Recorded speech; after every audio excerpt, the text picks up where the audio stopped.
Kidnappée, isolée et brisée, l'esprit de Patty Hearst commença à se tordre sous le poids des maux de ses ravisseurs. Ce qui avait commencé par de la terreur se transforma bientôt en quelque chose de plus sombre. Une question dangereuse, et s'ils avaient raison, et une nouvelle allégeance terrifiante qui brouillerait la frontière entre victimes et criminels. Patricia Patty Hearst, la petite fille de 19 ans du puissant magnat des médias William Randolph Hearst, semblait destinée à une vie de privilèges et de confort. Née dans la richesse et la haute société, Patty avait grandi dans un monde de écoles privées, de luxe et de facilité. Mais le 4 février 1974, sa vie prit un tournant irréversible et le monde finirait par la connaître comme une figure liée à la confusion, à la violence et à un bouleversement psychologique profond. Elle était étudiante à l'Université de Californie à Berkeley lorsqu'elle fut enlevée par un groupe de militants radicaux connus sous le nom de Symbionese Liberation Army, SLA. Ce fut le premier moment d'une longue épreuve traumatique qui brouillerait les frontières entre victimes et coupables. L'événement fut rapide, terrifiant et délibéré. Patty se trouvait dans son appartement à Berkeley ce soir-là, en compagnie de son fiancé, Stephen Weed. Il fut le premier à être violemment confronté par les membres de la SLA qui pénétrèrent dans leur domicile armé et masqué. Patty, qui n'avait jamais connu de véritable danger auparavant, fut soudainement arrachée à la sécurité de son monde, les yeux bandés, les mains liées et poussée dans une voiture par des inconnus parlant d'une voix rapide et dure. La peur fut la première chose que Patty ressentit, la peur qui ne se contente pas de secouer les os, mais qui serre la poitrine et étouffe la respiration. Son esprit tournait en rond, cherchant quelque chose de familier dans une situation qui n'avait aucun sens. Mais il n'y avait rien de familier, seulement l'obscurité du bandeau et le bruit déroutant des voix hurlantes. Que se passait-il? Pourquoi elle? Ils la conduisirent dans un petit placard humide, dans un lieu inconnu, sombre et silencieux, à l'exception du bruit sourd de son propre cœur qui battait dans ses oreilles. Pendant des jours, Patty resta isolée, enfermée loin de tout ce qu'elle avait jamais connu. Elle pouvait sentir le poids du monde s'abattre sur elle, le silence amplifiant sa terreur. La SLA, dirigée par la figure messianique de Donald DeFreeze, se considérait comme des révolutionnaires menant une guerre contre la structure capitaliste et impérialiste de l'Amérique. Pour eux, Patty Hearst n'était rien de plus qu'un symbole de ce système impion dans un jeu plus vaste de guerre idéologique. La première de leurs exigences fut audacieuse. 70 millions de dollars en aide alimentaire pour les pauvres de Californie, devant être distribués sous forme de réparation pour la pauvreté et l'injustice systémique qu'ils disaient sévir dans le pays. Mais Patty n'était pas seulement une figure passive dans leur complotelle, était leur moyen de capturer l'attention de la nation.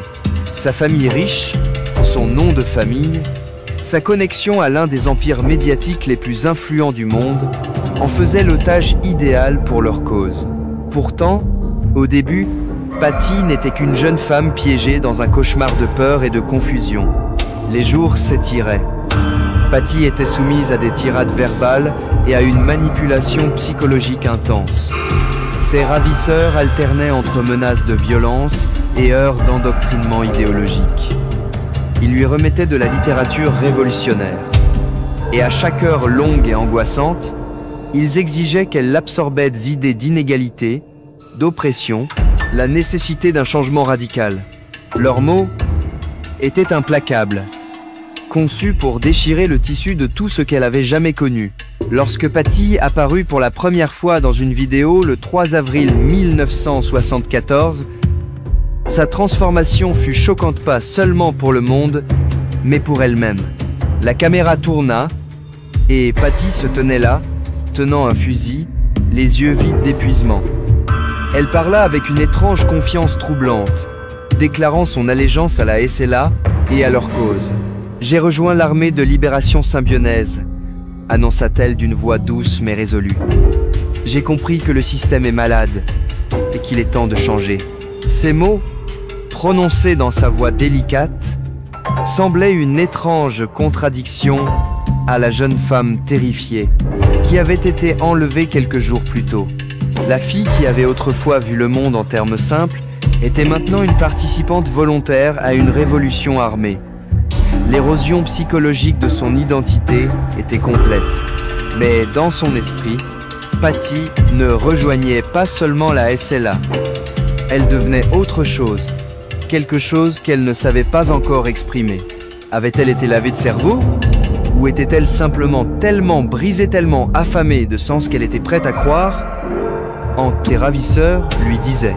Pour Patty, les murs entre captivité et conviction commencèrent à se brouiller. L'isolement psychologique qu'elle avait enduré l'heure, les jours, les semaines passées coupées de tout ce qu'elle avait connu avait favorisé une sorte de fragilité émotionnelle et mentale.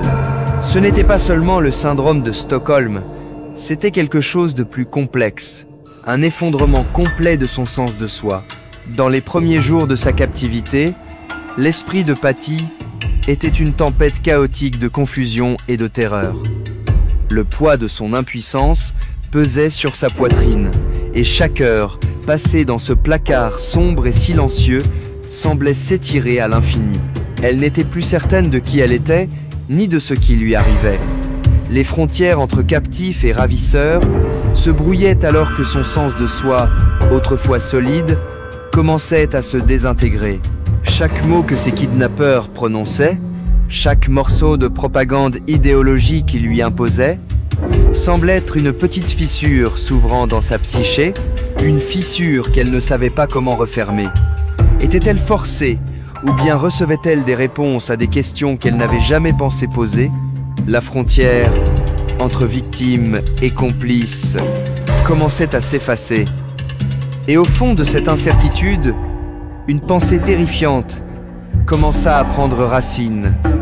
Et si j'avais toujours été cette personne attendant d'émerger? Le 15 avril 1974 marqua le prochain chapitre de l'implication de Patty dans la SLA. Le groupe entreprit un vol de banque violent à San Francisco. Et Patty n'était plus seulement une figure de proue dans leur propagande, elle était une participante active. Armée d'un fusil, elle se tenait aux côtés des autres membres de la SLA alors qu'ils prenaient d'assaut la Hibernia Bank, terrorisant les clients et exigeant de l'argent. Le visage de Patty était obscurci par un foulard, mais l'image d'elle tenant un fusil, yeux écarquillés, les mains tremblantes mais résolues captura l'attention de la nation. L'effervescence médiatique éclata et l'indignation publique suivit rapidement. Patty Hearst était désormais perçue comme une complice, pas seulement une victime. Mais dans l'esprit de Patty, les frontières entre le bien et le mal étaient déformées. La violence n'était pas simplement un acte de rébellion pour elle, c'était une partie d'un voyage plus vaste. Une spirale effrayante qui semblait presque inévitable. Elle ne réagissait plus simplement à la violence, elle en faisait désormais partie. Ses ravisseurs n'étaient plus seulement ses geôliers cils, étaient sa nouvelle famille. Et dans cette famille fracturée, les règles de la moralité étaient différentes. Ce qui semblait autrefois impossible à participer à un acte violent de Vols sentait désormais comme une étape nécessaire. Une étape pour laquelle elle avait été préparée dans les coins sombres de la rhétorique de la SLA. La fin arriva rapidement pour la SLA.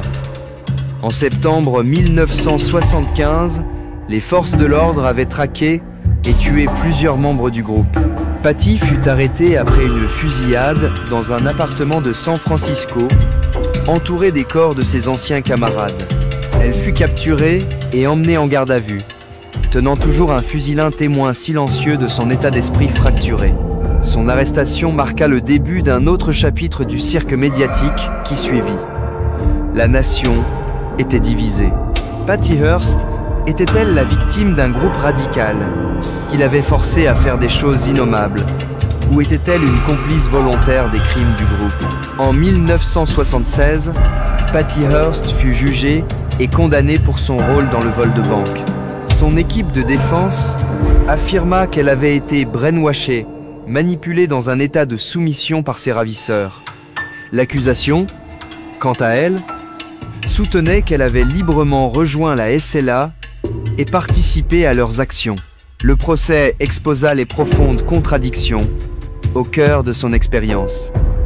Patty, autrefois symbole de richesse et de privilège, était désormais un symbole d'effondrement psychologique. Le poids émotionnel de l'épreuve ne pouvait être sous-estimé. Elle n'était plus la jeune étudiante insouciante. Elle était une femme déchirée entre son passé et une réalité qu'elle n'avait jamais anticipée. En 1979, sa peine fut commuée par le président Jimmy Carter. Et en 2001, le président Bill Clinton lui accorda une grâce complète. Cependant, les cicatrices de sa captivité et du jugement public demeuraient avec elle. Elle tenta de reconstruire sa vie, mais le traumatisme et la fragmentation émotionnelle qu'elle avait vécue ne pouvaient jamais être totalement effacés. L'histoire de Patty Hearst reste une exploration troublante de la psyché humaine sous pression. Était-elle la victime d'une guerre psychologique ? Ou n'était-elle qu'une jeune femme ayant fait un terrible choix dans un moment de vulnérabilité extrême? La vérité réside quelque part entre les deux. Patty Hearst, à bien des égards, devint un miroir pour le mondain, reflet de la facilité avec laquelle l'identité peut être manipulée, de la rapidité avec laquelle le familier peut devenir l'étranger. Sa vie après l'enlèvement fut marquée par une quête de compréhension, tant d'elle-même que du monde qu'il avait étiqueté comme criminel.